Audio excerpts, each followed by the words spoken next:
Estos hombres serán siempre motivo de estudio, reflexión y ejemplo de las generaciones futuras.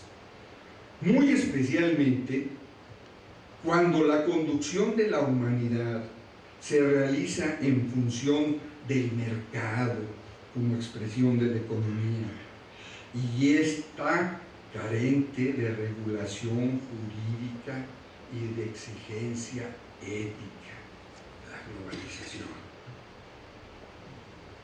Conceptos como la soberanía, forma de expresión popular, se ha relativizado, se ha diluido. Cuando la tecnología está solo al servicio del mercado y no del ser humano, y cuando no existen objetivamente garantías de que los gobiernos o la comunidad internacional puedan siquiera ya no impedir, sino regular la devastación del planeta. Por eso sí debemos estudiar en las aulas universitarias a hombres como Guillén Lombardo de Guzmán, William Lamport, Ignacio Ramírez y tantos otros. Es cuanto.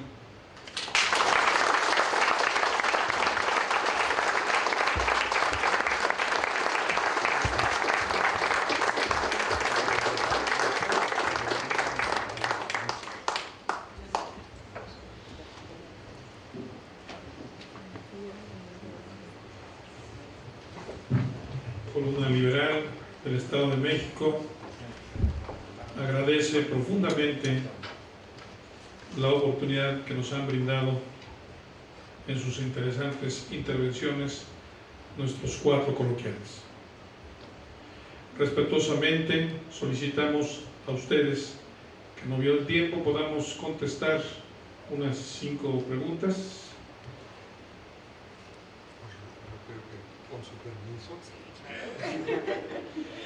Estas preguntas serán venidas de ustedes, y las que no sean respondidas, otórguenos por favor la confianza de que lo haremos a través del correo electrónico. Reparten por favor las tarjetas con el correo electrónico de Columna Liberal, columnaliberal@mail.com, no es Gmail ni Hotmail, es nada más mail, y así poderle dar continuidad a nuestro coloquio.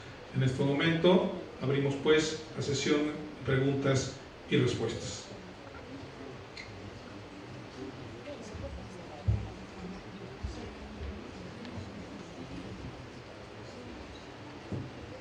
Los micrófonos, por favor.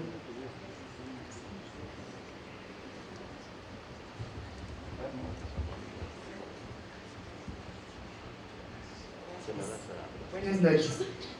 Esta pregunta va dirigida a los muy admirados investigadores que tiene esta casa de estudios, y en la cual me atrevo a articularles de la siguiente. Ustedes conocen cuál es la visión, imagen o historia que se tiene o se conoce en Irlanda acerca de Lombard, o no se tiene idea de su existencia y de su obra en América.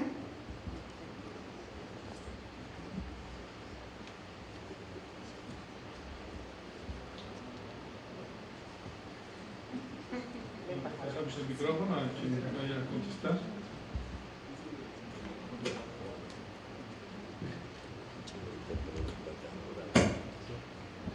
Me atrevo simplemente a hacer un señalamiento.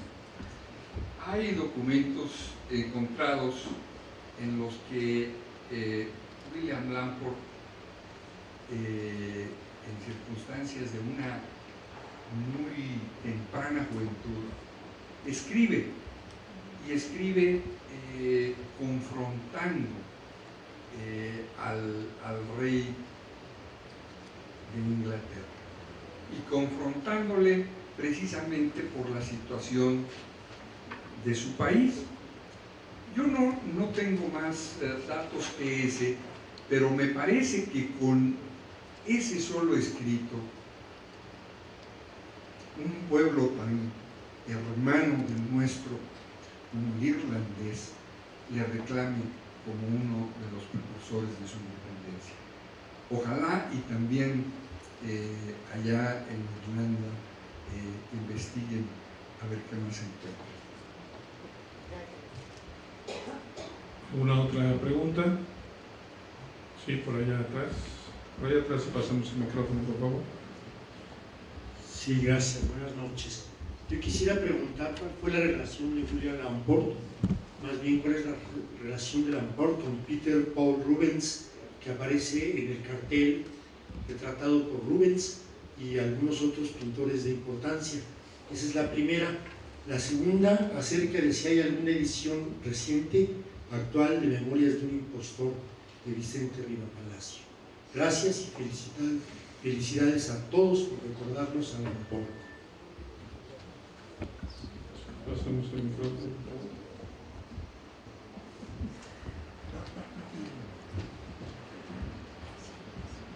Mira, con relación a la primera pregunta y a reserva de lo que opinen mis compañeros del coloquio, yo creo que Lamport no tiene nada que ver con Rubens.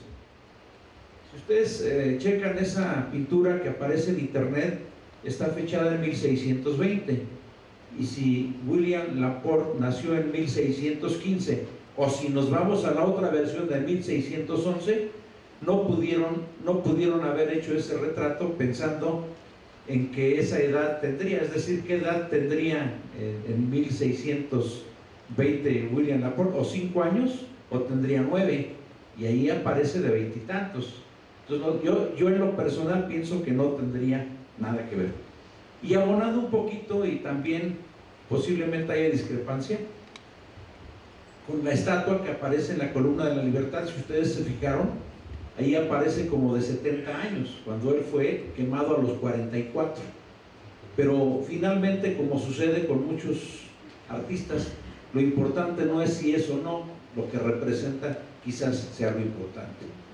No sé si tengan ustedes alguna opinión al respecto. Y con relación a la segunda pregunta, creo que esa novela sí la existe en muchas bibliotecas ya con ediciones viejas. Edición nueva yo no la conozco. Sí, es por favor. Es una edición ya muy anterior. Bueno, pero todavía se publica. A ver, por ejemplo, efectivamente, por fechas puede ser que no. De hecho, habría que, como les dije, la intervención tiene que ver más como una pieza de arte, lo cual nos exhibía de hacer como una serie de seguimientos de protocolo de investigación histórica en términos de arte. Ahora, yo tengo mis dudas en relación efectivamente a esta representación de Lampart, no tanto por si se parece o no, o sea, es raro decirlo, el hecho de que sea... llegó un momento en que pensamos que la fotografía podía capturar un momento de la realidad y ser como una acta verídica de un hecho o de algo, o de una figuración, pero ese es el punto de vista. O sea, siempre el punto de vista del fotógrafo cambia todo. O sea, la verdad, como en términos de representación, creo que no es tan importante la cuestión. A mí lo que me llama la atención es por qué cuál fue la relación que hace que para quien hace el archivo date esa pintura de Rembrandt como retrato de ese personaje. O sea, ahí más bien es como el cruce. Obviamente conocemos más qué ha pasado, o sea, cómo llega Lampart del mundo novohispano al siglo XIX, al XX y hasta este momento en el que nos encontramos. En términos de la historia de México, me parece claro. Ahí hay otra vertiente interesante que simplemente se lanza para ver quién la toma a trabajar, que hay mucho que hacer. ¿Cuáles son los otros como papeles, o sea, cómo se difundió la labor de Lampart, de los últimos años de Lampart en el mundo? A grado tal que podamos tener una representación de este tipo, que además he de decir que ese cuadro, no me pregunten cómo, terminó en San Diego, California. Está en la colección de el Balboa Park. Es una figuración muy extraña. ¿Por qué termina ese cuadro ahí? En un parque que fue creado también a principios del siglo XX con una misión de ser un espacio de exhibición mundial en el que el colonialismo tenía un papel interesante. O sea, hay más como preguntas por ahí que yo tendría que lanzar, ¿no? Pero bueno, finalmente espero que amplíe las dudas en vez de responderme una pregunta. Y efectivamente siguen editando, o sea, se puede comprar todavía en librerías la edición de Porrúa de la novela de Riva. Pero seguramente también debe de estar como por tiempos, en internet seguramente también ya debe de estar pirateable. Eso sí. ¿Sí? ¿Alguna otra pregunta? Acá hay una pregunta. Muy brevemente, ¿qué tiene que ver con los masones? Muy directamente.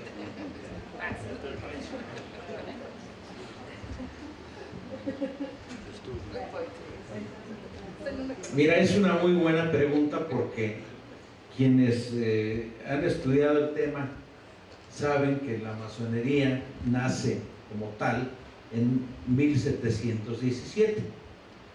Pero hay que entender que antes de ello, siglos hacia atrás, hay un proceso iniciático.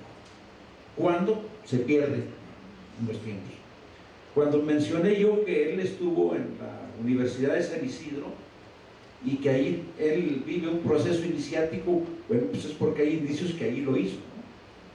O sea, cuando se menciona que ahí aprendió los misterios de la vida, la muerte, el concepto de libertad, etcétera, etcétera, pues inmediatamente te vas, o sea, quienes, bueno, te voy a decir abiertamente esto, antes era secreto y es discreto, pero finalmente un 70% de quienes están aquí ya vivieron ese proceso inicial, y lo saben.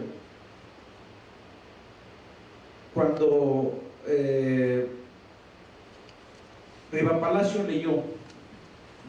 cuando Riva Palacio escribió la novela de Memorias de un impostor, retoma de los archivos de la Inquisición, que de acuerdo a lo que hemos leído son aproximadamente 2 tomos de 1000 hojas cada uno, y retoma de ahí importantes datos que le hicieron pensar a Riva Palacio en ese proceso iniciático, y utiliza incluso lenguajes y palabras usadas dentro de la institución masónica. Y hay por ahí una palabrita que no te la puedo comentar, pero que se escribe con Z, y que cuando aquel productor norteamericano la retoma para inspirarse en el primer Zorro de Hollywood en 1914, vuelve a utilizar la Z, pero como zorro y no como la otra palabra. Pero efectivamente sí hay una gran conexión, y todo aquello que aprendió ahí en San Isidro, que era una escuela de jesuitas, William Lamport, pues es un antecedente de aquella tríada famosa que todos conocen: libertad, igualdad y fraternidad.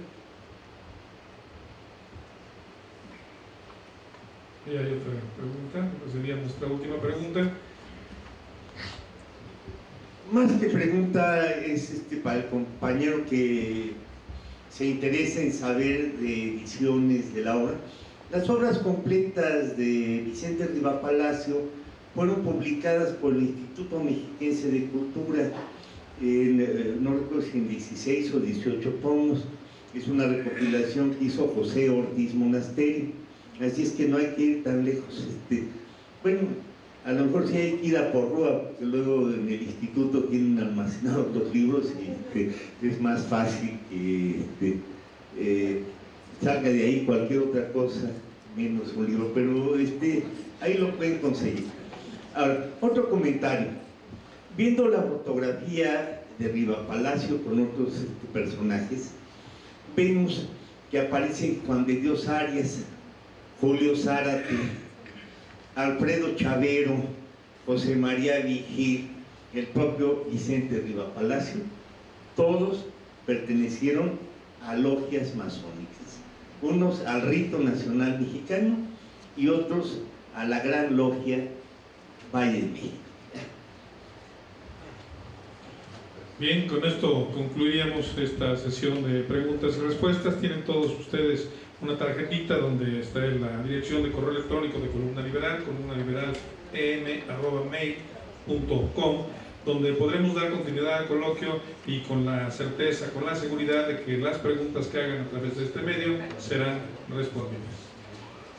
Esta noche se ha difundido la instrucción multiplicando la fuerza por la inteligencia en un ejercicio de mucha fuerza, mucha belleza y mucho candor. A continuación tendremos la grata oportunidad de escuchar al quinteto de cuerdas universitario con una selección de música renacentista y música colonial mexicana. Esperamos que ingresen los señores músicos y agradeceremos a ustedes el favor de su atención en esta oportunidad. No se vayan, porque terminando esto tenemos un poco más.